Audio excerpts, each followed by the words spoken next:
الله أكبر الله أكبر الله أكبر الله أكبر. أشهد أن لا إله إلا الله، أشهد أن لا إله إلا الله، أشهد أن محمد رسول الله، أشهد أن محمد رسول الله. حي على الصلاة، حي على الصلاة، حي على الفلاح، حي على الفلاح. قد قامت الصلاة، قد قامت الصلاة. الله أكبر الله أكبر، لا إله إلا الله.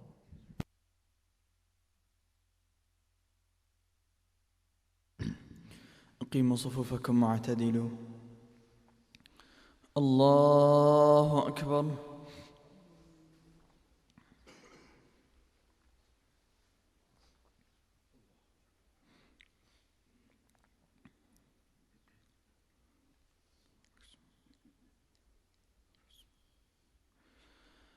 الحمد لله رب العالمين الرحمن الرحيم مالك يوم الدين. إياك نعبد وإياك نستعين.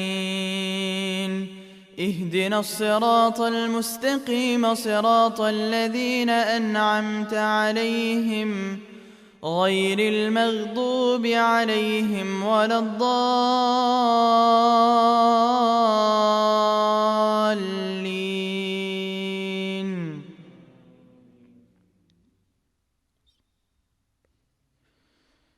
إن الله يأمر بالعدل والإحسان وإيتاء ذي القربى وينهى عن الفحشاء والمنكر والبغي يعظكم لعلكم تذكرون. وأوفوا بعهد الله إذا عاهدتم ولا تنقضوا الأيمان بعد توكيدها وقد جعلتم الله عليكم كفيلا. إن الله يعلم ما تفعلون. ولا تكونوا كالتي نقضت غزلها من بعد قوة أنكاثا تتخذون أيمانكم دخلا بينكم أن تكون أمة هي أربى من أمة إنما يبلوكم الله به وليبينن لكم يوم القيامة ما كنتم فيه تختلفون.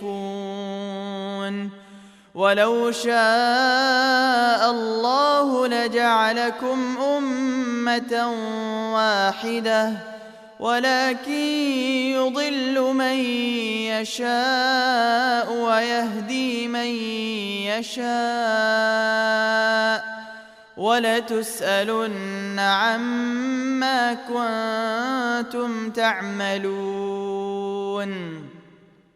ولا تتخذوا أيمانكم دخلا بينكم فتزل قدم بعد ثبوتها وتذوقوا السوء بما صددتم عن سبيل الله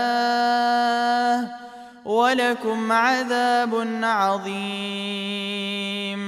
ولا تشتروا بعهد الله ثمنا قليلا إنما عند الله هو خير لكم إن كنتم تعلمون. ما عندكم ينفد وما عند الله باق. ما عندكم ينفد وما عند الله باق ولنجزين الذين صبروا أجرهم بأحسن ما كانوا يعملون. من عمل صالحا من ذكر أو أنثى وهو مؤمن فلنحيينه حياة طيبة ولنجزينهم أجرهم بأحسن ما كانوا يعملون. فإذا قرأت القرآن فاستعذ بالله من الشيطان الرجيم. إنه ليس له سلطان على الذين آمنوا وعلى ربهم يتوكلون. إنما سلطانه على الذين يتولونه والذين هم به مشركون. الله.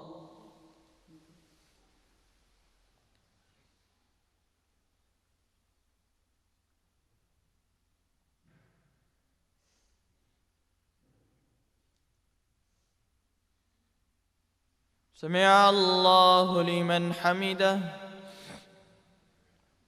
الله.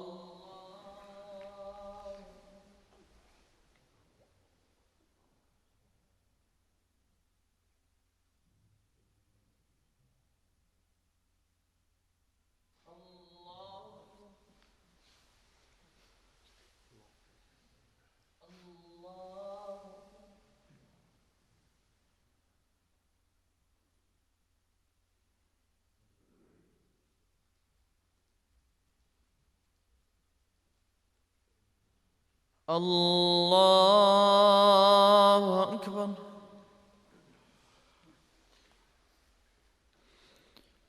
الحمد لله رب العالمين الرحمن الرحيم مالك يوم الدين. إياك نعبد وإياك نستعين. اهدنا الصراط المستقيم صراط الذين أنعمت عليهم غير المغضوب عليهم ولا الضالين.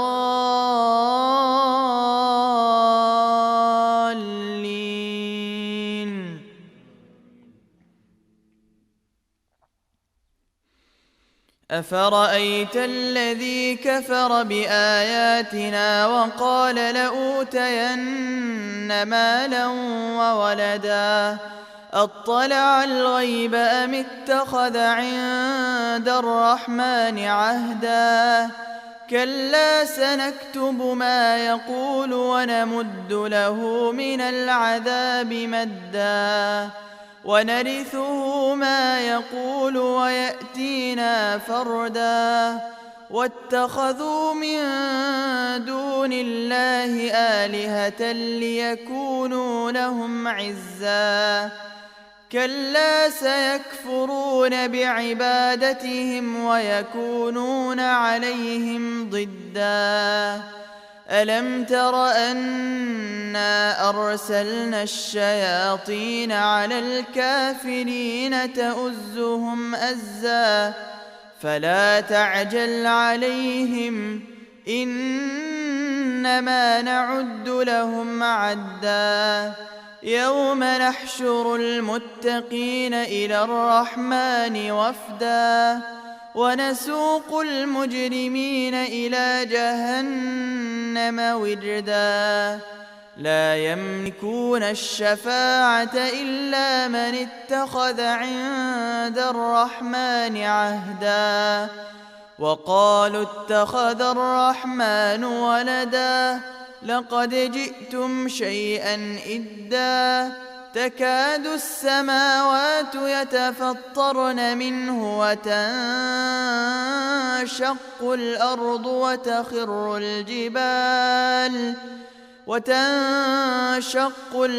وتخر الجبال هدا أن دعوا للرحمن ولدا.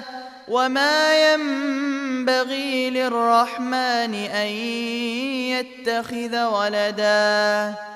إن كل من في السماوات والأرض إلا آتي الرحمن عبدا. لقد أحصاهم وعدهم عدا وكلهم آتيه يوم القيامة فردا. إن الذين آمنوا وعملوا الصالحات سيجعل لهم الرحمن ودا فإنما يسرناه بلسانك لتبشر به المتقين وتنذر به قوما لدا وكم أهلكنا قبلهم من قرن هل تحس منهم من أحد أو تسمع لهم ركزا الله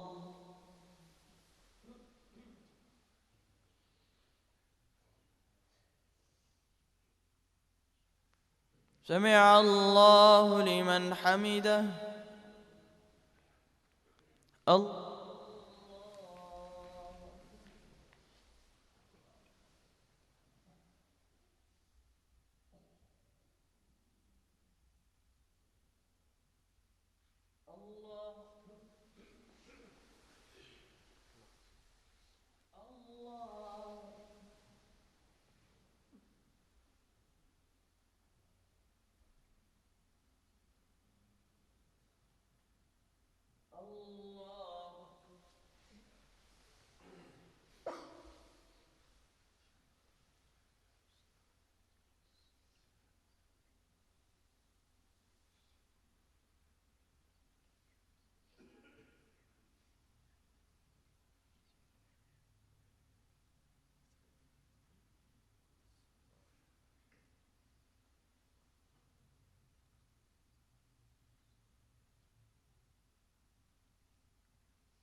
السلام عليكم ورحمة الله السلام عليكم ورحمة الله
Inshallah, we'll have the morning du'as followed by our weekly dars. Inshallah, today we have a special guest from Michigan, Mufti Rahman Waheed, who is part of the Mufti Institute.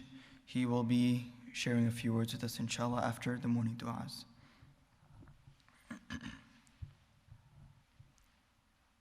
We ask all the brothers to come closer, inshallah. Bismillahir Rahmanir Rahim. بسم الله الذي لا يضر مع اسمه شيء في الأرض ولا في السماء وهو السميع العليم رضيت بالله ربا وبالإسلام دينا وبمحمد صلى الله عليه وسلم نبيا رضيت بالله ربا وبالإسلام دينا وبمحمد صلى الله عليه وسلم نبيا رضيت بالله ربا وبالإسلام دينا وبمحمد صلى الله عليه وسلم نبيا. اللهم بك أصبحنا وبك أمسينا وبك نحيا وبك نموت وإليك النشور. اللهم أنت ربي لا إله إلا أنت، خلقتني وأنا عبدك وأنا على عهدك ووعدك ما استطعت. أعوذ بك من شر ما صنعت.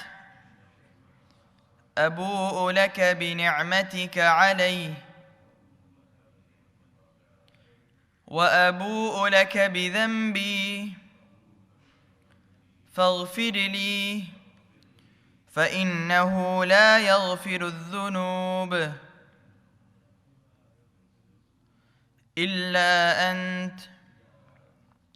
أصبحنا على فطرة الإسلام وعلى كلمة الإخلاص وعلى دين نبينا محمد صلى الله عليه وسلم وعلى ملة أبينا إبراهيم حنيفا مسلما وما كان من المشركين. اللهم ما أصبح بي من نعمة أو بأحد من خلقك فمنك وحدك لا شريك لك، فلك الحمد ولك الشكر. اللهم إني أعوذ بك من الهم والحزن وأعوذ بك من العجز والكسل وأعوذ بك من الجبن والبخل وأعوذ بك من غلبة الدين وقهر الرجال. اللهم أنت ربي لا إله إلا أنت، عليك توكلت وأنت رب العرش الكريم. ما شاء الله كان وما لم يشأ لم يكن. لا حول ولا قوة إلا بالله. أعلم أن الله على كل شيء قدير وأن الله قد أحاط بكل شيء علما. اللهم إني أعوذ بك من شر نفسي ومن شر كل دابة أنت آخذ بناصيتها. إن ربي على صراط مستقيم. اللهم عافني في بدني. اللهم عافني في سمعي. اللهم عافني في بصري. لا إله إلا أنت. اللهم عافني في بدني اللهم عافني في سمعي اللهم عافني في بصري لا إله إلا أنت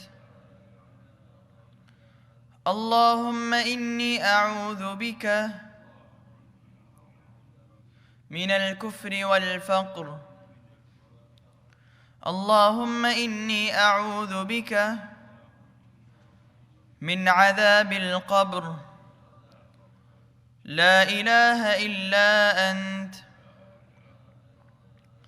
اللهم رحمتك أرجو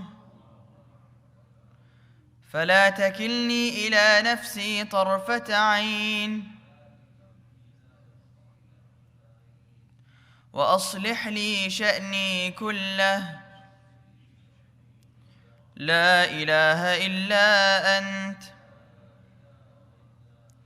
سبحان الله وبحمده عدد خلقه ورضا نفسه وزنة عرشه ومداد كلماته سبحان الله وبحمده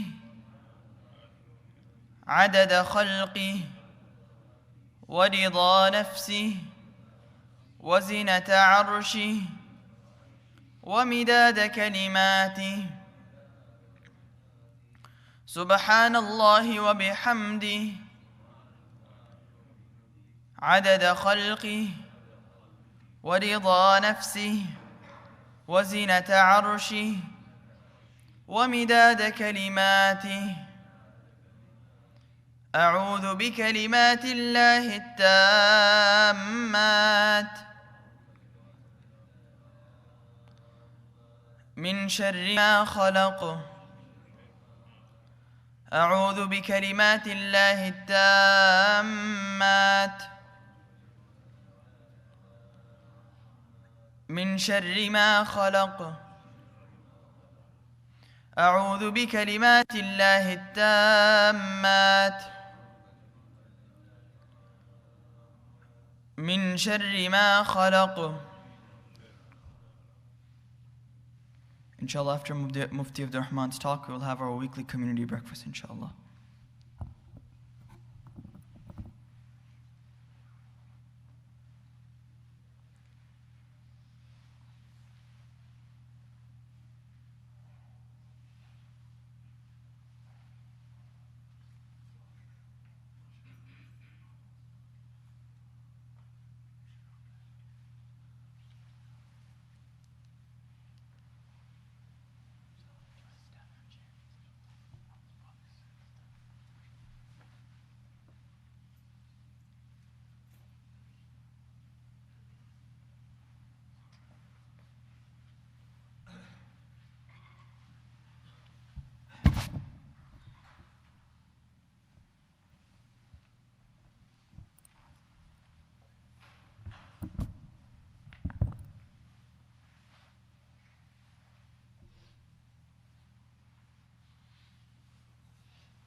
السلام عليكم ورحمة الله وبركاته.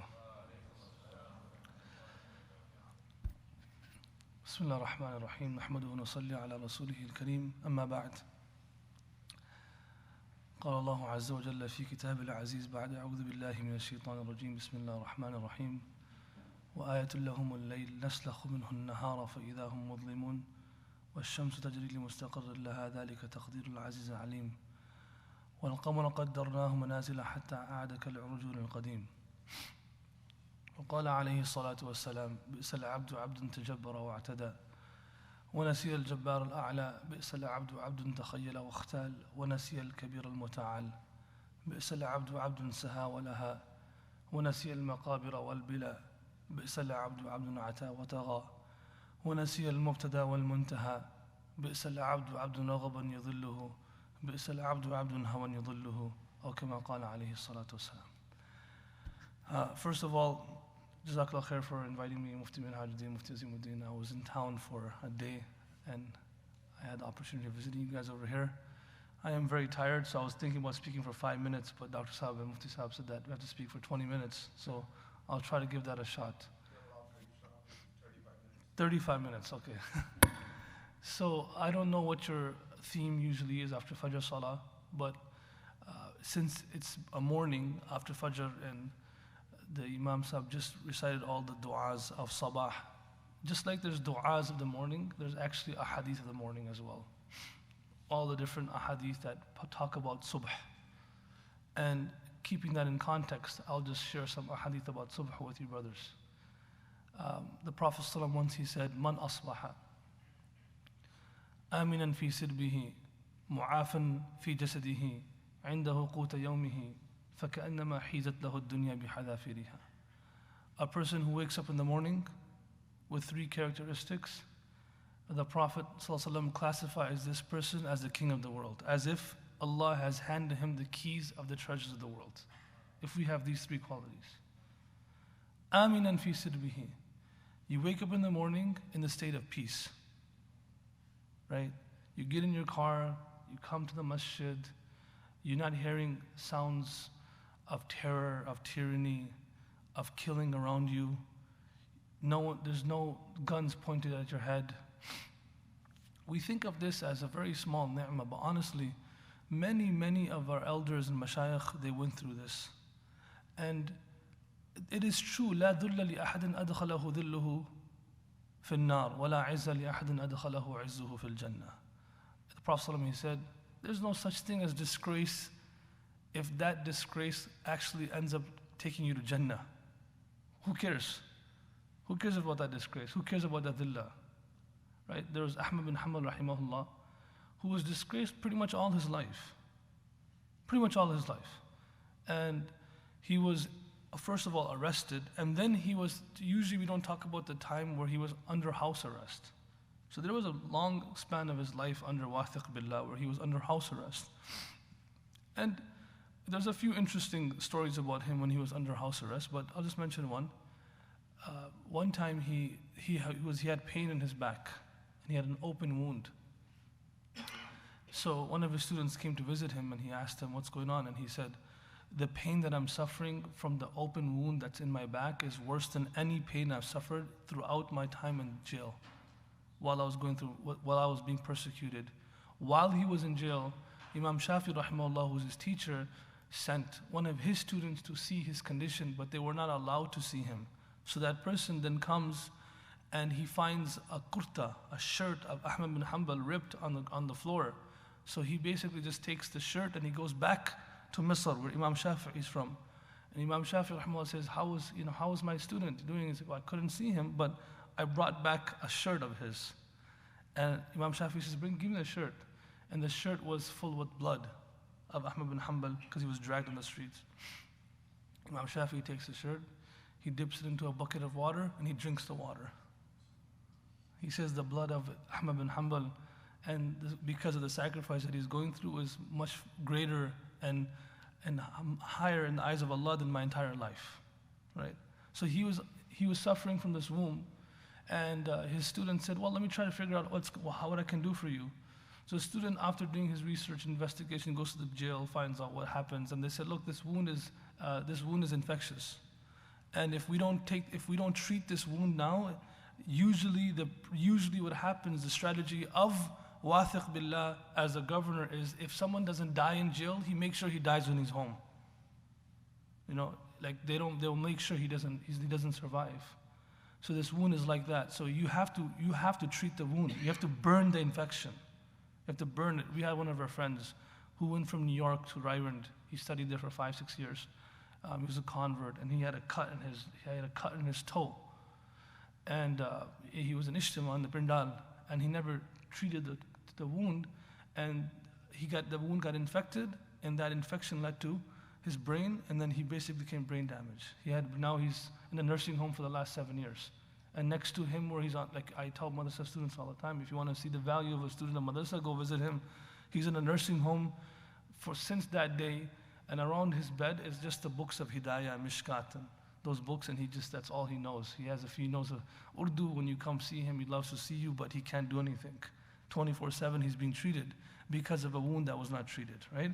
And that's why Umar al-Khattab anhu used to say that you don't ask the opinion of 3 people. 3 people's opinion is not accepted. Don't take opinion from 3 people. One, a person who has to use a washroom really badly. Who has to use the washroom really badly. Peshab ki hajat hai. Don't ask him opinion. Let him use the washroom first, then ask. Right? Second, a person who's very hungry. Second person who's very hungry. That makes sense too. Like, don't go hungry to the store. You buy everything. Right? And third, whose shoes are very tight. Shoes are very tight? How does that make sense? Whose shoes are very tight. He said that. He said, don't ask the opinion of a person whose shoes are very tight. This is okay, well, you're going to start checking people's shoe sizes? But he said that, and now you see that your brain is connected to so many veins in your feet. And if your feet are tight, the veins in your feet are constricted, it lessens the blood flow to your brain. And now you can't think properly. And he said this long time ago. Right? He was blessed with amazing firasa. Again, that's for another day. So here he is. He's saying that you have to treat my wound. So he comes back and he says to Ahmad bin Hanbal, he said, look, I can treat your wound, but there was no anesthesiologist back in the day. They put you to sleep and they do your surgery and you wake up 6 hours later, everything's done. There's no such thing like that. So he had to go through a surgical procedure while he was awake. And it was, in those days, the treatment plan was you have to burn the wounds. You have to take metal or coal and burn the wounds. So Imam Ahmad bin Hanbal took a pillow and he grabbed onto the pillow like this. He said, start. And the person started burning his wounds in his back. And how much pain that man went through, he's over 70 years old already. Only Allah knows. Right? Throughout this surgical procedure, he was making the same dua over and over and over again. He never changed his dua. He said the same thing over and over again. After everything was done, when he patched him up, he went to sleep, he woke up, he said, Sheikh, I'm intrigued by the fact that throughout this process, you made the same dua the whole time. Same dua. You never changed your dua. And I'm just worried, I'm just asking you, why would you make this dua for? And what was the dua? He kept on saying, Allahumma ghfir lil mu'tasim. Allahumma ghfir lil mu'tasim. You would think he would be saying, oh Allah, forgive me, forgive me, forgive me. But his dua was, oh Allah, forgive mu'tasim, forgive mu'tasim, forgive mu'tasim, forgive mu'tasim. And who's mu'tasim? Mu'tasim is the one who put him through that. The one who prisoned him, the one who hid him, the one who put him through persecution. His name was Mu'tasim. So the Khalifa of that time, Mu'tasim and Wathiq Billah, he's making dua for the one who put him through all that difficulty. And he's saying, oh Allah, forgive him, forgive him, forgive him. The entire time he's asking Allah to forgive him. And so he asked, why would you make that dua for? It's okay, Allah, and Allah's going to understand the fact if you don't forgive him. And he said, look, I heard from this person, he heard from this person, he heard from this person, that the Prophet ﷺ said, Shafa'atu ummati li shirari ummati yawm al-qiyamah. That my intercession will be saved for the sinners of my ummah on the day of judgment. And until I don't intercede on behalf of the sinners of my ummah, I will not go to Jannah. And he said that I don't want to delay the Prophet's entrance into Jannah because of beef I have with somebody. Right? I want to forgive him. So if I forgive him, then it will not delay my Prophet's entrance into Jannah. Right? They think very far. Very far, right? So here he is, a person comes by the name of Baqi ibn Mukhallad. And he's, Ahmad bin Hanbal, not aminan fi sirbihi, no peace. In his house, always surrounded by guards. The man couldn't even leave his house to pray salah. And this is a wali of his time. So this person is in his house, under complete, scrutiny and under watch. And when, wallahi, sometimes when you're people that are paranoid over the phone, brother, the phone hears everything. It's recording everything. When you start feeling the pressure of someone watching you, it makes you different, right? And now this person is being watched 24/7. So this person, Baqi ibn Mukhallad, he comes from very far. He comes from Spain, he comes to Syria, Damascus. He asks for the house of Ahmad bin Hanbal. They said, listen, he's not going to teach you. He's like, no, I want to learn. He said, he's not going to teach you because the Muwathiq Billah has already ordered that if Ahmad bin Hanbal, comes to the masjid, if Ahmad bin Hanbal has a gathering of ilm, if Ahmad bin Hanbal teaches anybody, he will be killed, and the one who sits in his gathering will be killed as well. So he's not going to teach you for sure. He said, well, I came from so far, I'm going to study for sure. I don't care what happens. So Baqir al-Mukhallad is stubborn. He gets to the house of Ahmad bin Hanbal, he says, Imam, I came to learn. He said, what are you doing here? Get out of here. I can't teach you. He said, but I came from very far. He said, I don't care how far you came from, I cannot teach you. He said, but I'm here, I am going to study from you. And he started telling him all the hadith of kitman al-ilm. Like all the different punishments for the person who hides his ilm. So this is going to happen to you, this is going to happen to you, this is going to happen to you. The Bani Israel ulama were like this. And Ahmad al-Hanbal, he got affected by it. He said, where'd you come from? He said, I came from Spain. He said, jita min ba'id. You came from very far. And so he was taken by his zeal of knowledge. So he said, okay, what are we going to do here? So Baqir al-Mukhallad said, look, the only thing I'm thinking is every morning I'll come to your house, I'll walk on the street like a beggar, dressed like a beggar, a poor person. I'll say, Faqir ila babik al-ajal, al-ajar, al-ajar, and I'll just, the chant of the fuqara of the time was this, al-ajar, al-ajar, they will be chanting this throughout the streets. He said, I'll do this in the morning. Every morning I'll do this. And in those days, when a beggar came to your house, they would make you come inside the house and give you money. They won't just like, here man, show the cash that they're giving you. Make sure when you're writing the check, the guy next to you can see it. They're like, they'll bring you inside and then they'll give you and then you leave. That's how the culture was. So he said, I'll start doing this and then you can call me inside your house and teach me one hadith a day. So Baqi ibn Mukhallad he would come every single morning, do the same thing, al-ajr, al-ajr, al-ajr, and like that he will come in front. Ahmad bin Hanbal will call him inside, teach him one hadith, two hadith, three, like that. A whole year went by. And this man who is not in the state of peace, he's even scared for his life because he's teaching one hadith. And today all of you are sitting here and I'm sitting here in a complete state of peace. This is a big ni'mah of Allah. Big ni'mah of Allah. The second characteristic is mu'afan fi jasadihi. A person who wakes up in the morning who is more healthy than sick. Everybody has small sicknesses. Nose is running, throat's hurting, head's hurting. But someone who wakes up in the morning who is more healthy than he is sick, who has no terminal illness, no doctor has told you, look at your stage 4 cancer, you only have a few weeks to live, right? This, having more health than sickness, is such a great ni'mah. Such a great ni'mah. Having children who are healthy, such a great ni'mah. People who have more sickness and health, their life becomes so difficult for them. From birth till death, they're just sick, diagnosed with terminal illnesses. I always talk about the story of this a person I'm very close with in Arizona, whose first daughter was born with cancer. She was born with cancer, and they used to take her 4 days a week for chemo, dialysis, and she was blind, she was deaf, and she passes away when she's 16 years old. The other daughter was born, she was fine. The third daughter was born now, and she has the same exact situation as the first daughter. And the dad, he says, Wallahi, if I could just see my daughter eat one time with her mouth, that'll be my Jannah. All her life, she has to eat with the tube directed to her stomach, right? All her life. Imagine, kids that go through, and he said something very interesting to me. He said, and when I heard this, then I understood the life of the Prophet even better. He said, all types of pain you can get used to. All types of pain. He said, I don't think there's any pain in the world that you can't get used to. You can get used to being in the cold. Anyone from the warm weathers over here moved to Chicago when they were scared of the cold before, they're used to it now. You can get used to it, right? You come to Michigan, they're always scared of the cold. But then you get used to it. You can get used to the cold, you can get used to the heat, you can get used to pain, you can get used to everything. He said, the one pain that you can't get used to is the pain of your child. So every time your son says, I'm going through pain, it hurts as if it's the first time. It's like it's not something you can get used to. And he says, look at my daughter's messages. So this daughter, she can see. The first daughter was blind. This one she can see, and she can actually even hear with the device.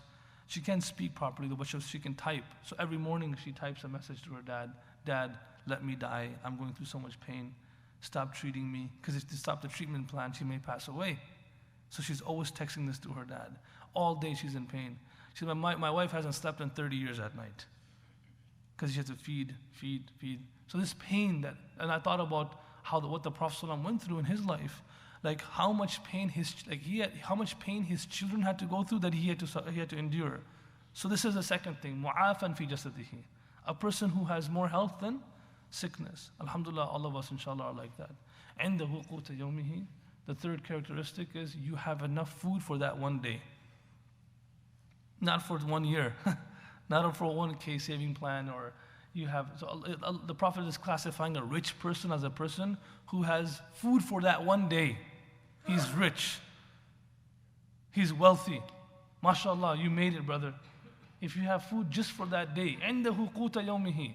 Just for that day you have enough food. Alhamdulillah, we have that too. فَكَأَنَّمَا حِيزَتْ لَهُ الدُّنْيَا بِحَذَافِيرَ. As if this person has been handed the keys of the treasure of the world. Another hadith I love to mention about this topic. مَنْ أَصْبَحَ وَالدُّنْيَا أَكْبَرُ هَمِّهِ جَعَلَ اللَّهُ الْفَقْرَ بَيْنَ عَيْنَيْهِ وَشَتَّتْ عَلَيْهِ شَمْلَهُ وَلَا يَأْتِهِ مِنَ الدُّنْيا إِلَّا مَا كُتِبَ لَهُ وَمَنْ أَصْبَحَ وَالْآخِرَةُ أَكْبَرُ هَمِّهِ جَعَلَ اللَّهُ الْغِنَاءَ فِي قَلْبِهِ وَجَمَعَ لَهُ شَمْلَهُ وَأَتَتْهُ الدُّنْيا وَهِيَ رَاغِمَةٌ. There's two ways a person wakes up in the morning. Two ways. It's really interesting. And the Prophet classifies it. And I will just give you an example with my phone what those two ways are. One way is what dunya akbaruhum. Someone wakes up in the morning, and I'm just saying this now. This example can change 100 years later. A person wakes up in the morning, and the first thing he does, he picks up his phone. That's one way of waking up. Right? The first thing he does. Now, everybody has a different reason for picking up their phone and just a different justification. One person's like, what happened to Imran Khan? One person, what happened to the Pakistan cricket score? One person is checking the President's Cup in Australia of golf. One person is checking his stocks. One person is checking his eBay sales. I mean, there's different reasons, justifications for you picking up your phone. And no one's saying anything is jaiz or not jaiz. But this is the hadith. The person who wakes up in the morning, and the first thing that comes to his mind is something of dunya. Yeah, I mean, we could say I'm picking up my phone to check my alarm clock. Right? That's a different, we can do other ways. There's other ways of doing that. Right? So if we can make this a practice, wallah, you'll see instant difference in your life. Instantly you'll see a change in your life. A person who wakes up in the morning, what dunya akbaru hammi. The predominant thought on this person's mind are things of this dunya. Different things of this, whatever it is, predominantly. Three things happen to this person.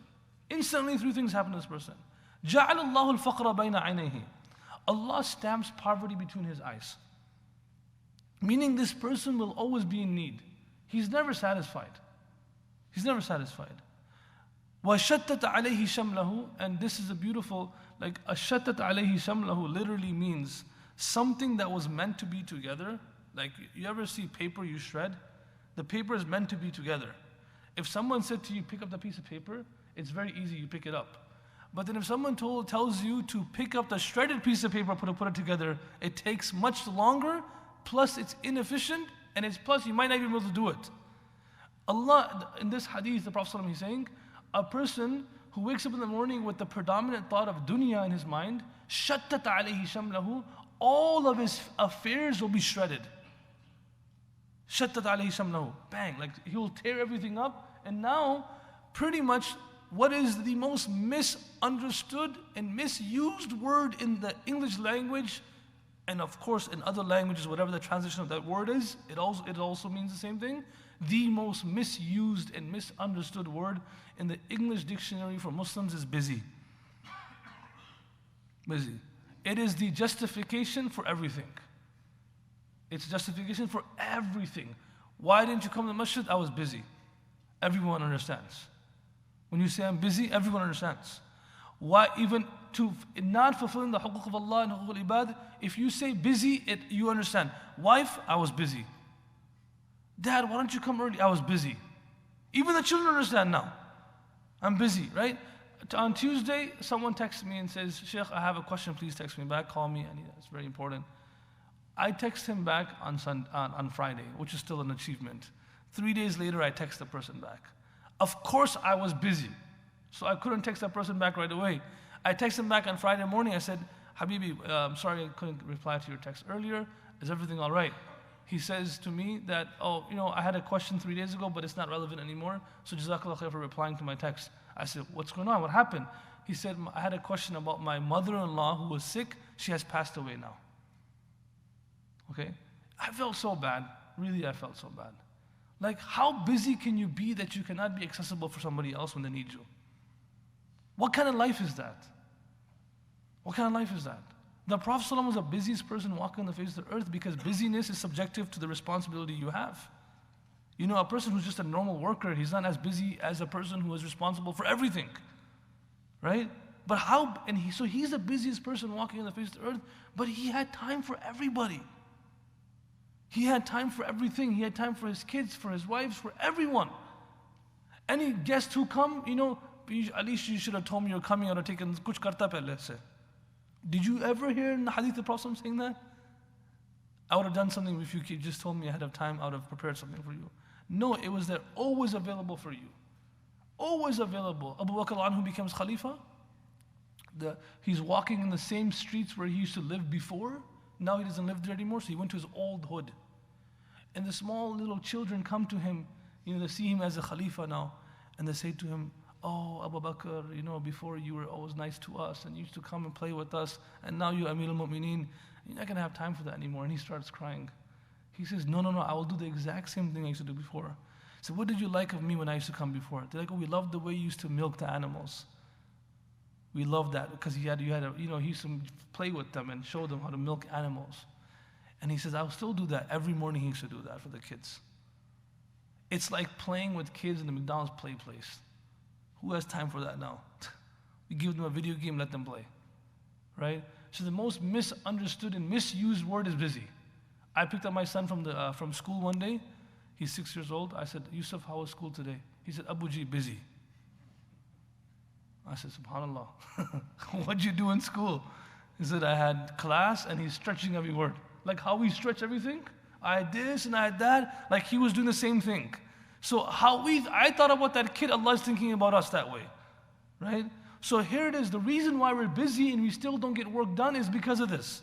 Because of course it's going to take longer to pick up a shredded piece of paper versus one piece of paper which is not shredded. It wasn't meant to take that long. But because the way you woke up in the morning, Allah's making it take longer. Things that's supposed to take one day are taking months now. There's no barakah. Absolutely no barakah left in our time. So the second thing is, شَتَّتْ عَلَيْهِ شَمْلَهُ. Allah scatters all of our affairs. وَلَمْ يَأْتِهِ مِنَ الدُّنْيَا إِلَّا مَا كُتِبَ لَهُ. And a person can be under this misconception that because I'm working harder, I will get more. But Allah says, you're not going to get more. Then the opposite of that. وَمَنْ أَصْبَحَ وَالْآخِرَةُ أَكْبَرُ هَمِّهِ. A person who wakes up in the morning and the predominant thought that is in his mind is Allah. Allah. And it's amazing to see people who, when they wake up in the morning, their predominant thought is Allah. People on their deathbed. Asbahtu? Imam Shafi'i is saying, is it in the morning? So yes, it's the morning. Oh, I have one more morning to live? And he says a poem that's like two pages long about Allah. Mu'adh bin Jabal says, Asbahtu, I woke up in the morning? He said, I don't think I'm going to be able to survive till night. This is my last morning in this world. And he has different emotions. Ali bin Abi Talib wakes up in the morning, turns around every single day, looks at the Sahaba and talks about Allah. He says the Sahaba used to wake up in the morning. You know how they used to wake up in the morning? This is interesting. I'm talking this to youngsters. People from Pakistan, India probably can understand this too. How do people look and feel and float when their cricket team wins the World Cup? Okay, so if it's India that we're following, if India wins the World Cup, the general people, the way they're feeling, the emotions, oh yeah, like this. If Pakistan wins, and then the Pakistanis, if the youngsters who are following some team, their team wins, how in Game 7, Toronto Raptors, buzzer beater, how do you feel? Ali bin Abi Talib used to say that the Sahaba, when they used to come in the morning, that was their general feeling. This feeling of complete excitement and enjoyment. أهل الليل في ليلهم ألذ من أهل اللغو في لغوهم. Imam Shafi'i said, the people of the night enjoy more doing that. تتجافى جنوبهم عن المضاجع. Allah uses the word, a negative word for a positive thing. negative word. Bewafai is a negative word, right? Bewafa. Being unloyal is a very negative word. He uses this word with a positive connotation. And it's the only time in the Quran Allah will use a negative word with a positive connotation. He says, these people were very unloyal. Talking about Sahaba. Na'udhu billah, are Sahaba unloyal? Never. They're unloyal to their beds. They're unloyal to their beds. They get on their beds, I like you, but my loyalty is to Allah. they abandon their beds. They apne bistaron se bahut bewafa hain ye log. Right? Because they want to talk to Allah. So these people have a different way of waking. These people have a different feeling. So a person who wakes up in the morning like this, and I conclude by saying this, Jama'a lahu shamlahu. The things that are ripped up, Allah puts them together for you. The things that are already meant to be shredded, He puts them together for you. He says, look, it's right here for you. That's why people like Mawlana Ashraf Ali Thani rahimahullah, or Anwar Shah Kashmiri rahimahullah, or all these great ulama had the ability of writing so much in such less time. You can't even read their books in one lifetime with your normal schedule, which they wrote while they were living. We can't even read it. Right? How is that possible? Because they had Allah put things for them together. Now that thought that takes, like a person who wants to sit down and write, the thought that comes to your mind in the words that come to your pen, wallahi, it's 100% control of Allah. You can't do anything about it. Now sometimes you're sitting like a poet. A poet is sitting there thinking about a poem. A poet is sitting there thinking about a poem. They ask Allah Iqbal, when do you think about poems? He says 100% ata of Allah. He's 100% ata of Allah. Sometimes a poem will take seconds, and sometimes a poem will take months. Who decides that? Allah decides that. He says, this is not from me. He says, कभी ये हकीकत मुंतज़र नज़र आ लिबास मजाज में कि हज़ारों सजदे तरप रहे हैं मेरे जबीन नियाज़ में. He said, I was stuck on these first two lines for months. कभी ये हकीकत मुंतज़र नज़र आ लिबास मजाज में कि हज़ारों सजदे तरप रहे हैं मेरे जबीन नियाज़ में. And then after months, Allah opened up to me, तू बचा बचा के न रख इसे तेरा आईना है वो आईना कि शिकस्ता हो तो अजीज़ तर है निगाह आईना साज में न कहीं जहाँ में अमा मिली जो अमा मिली तो कहाँ मिली मेरे जुर्म खाने ख़राब को तेरा अफ़्व बंद नवाज में मैं जो सर बसजदा हुआ कहीं तो ज़मीन से आने लगी सदा तेरा दिल तो हासनम आशना तुझे क्या मिलेगा नमाज में. Right? How difficult was it if he did it at the same time? But he said months later that was opened up to me. So a person who's sitting to write something, it could take him months to write one sentence. But if Allah opens it up for him, it's in his mind and it's in his pen like this. So things that are supposed to be scattered thoughts become one thought. Things that's supposed to take so long, things that end up taking 6 months, mashallah.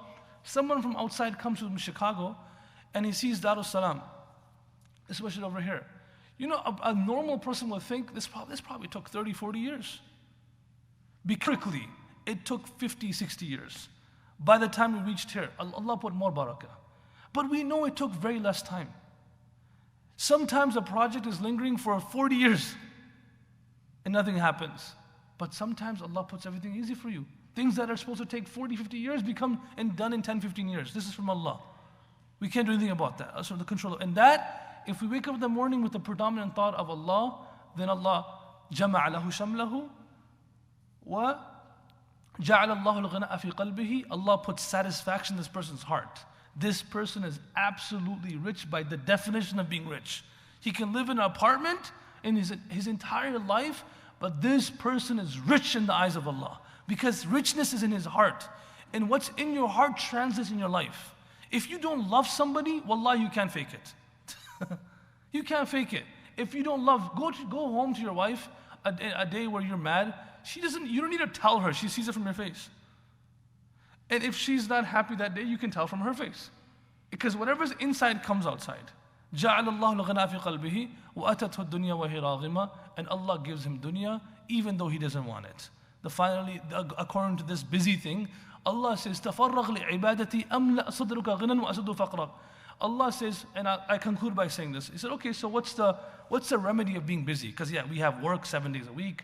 We, 9 hours a day. We have traffic, this, that. So how do we free up our schedule? That's a very valid question, correct?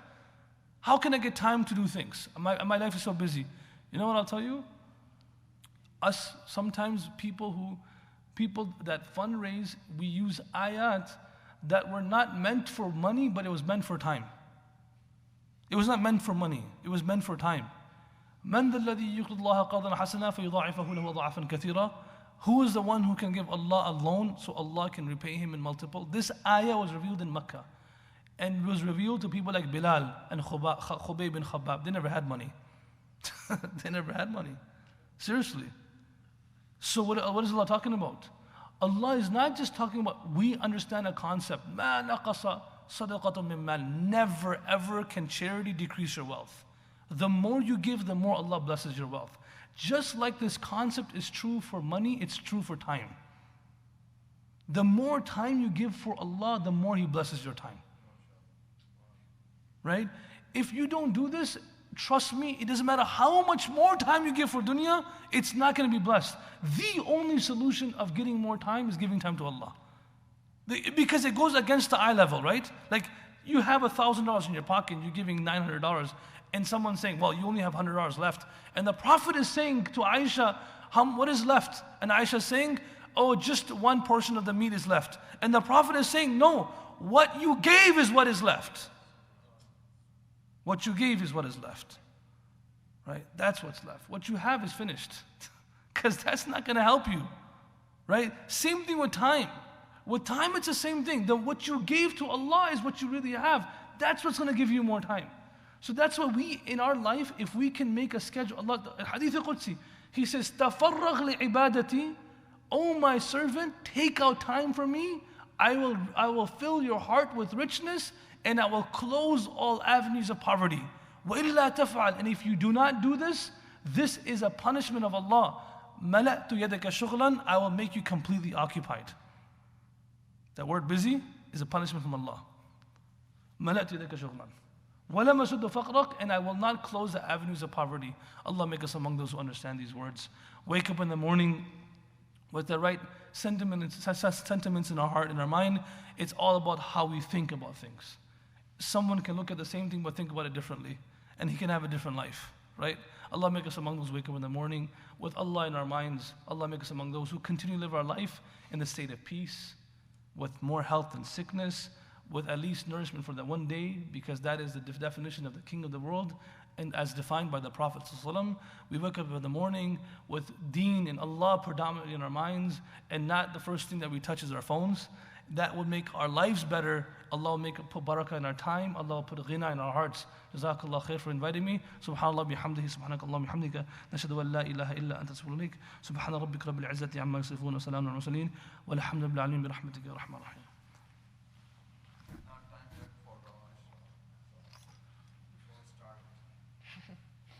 What time is it? Oh, it's 7:14, not 10 minutes.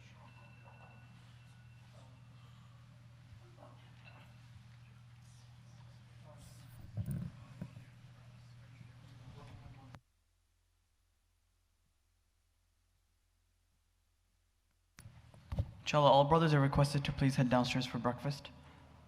And then after that, we can pray our Ishraq Salah.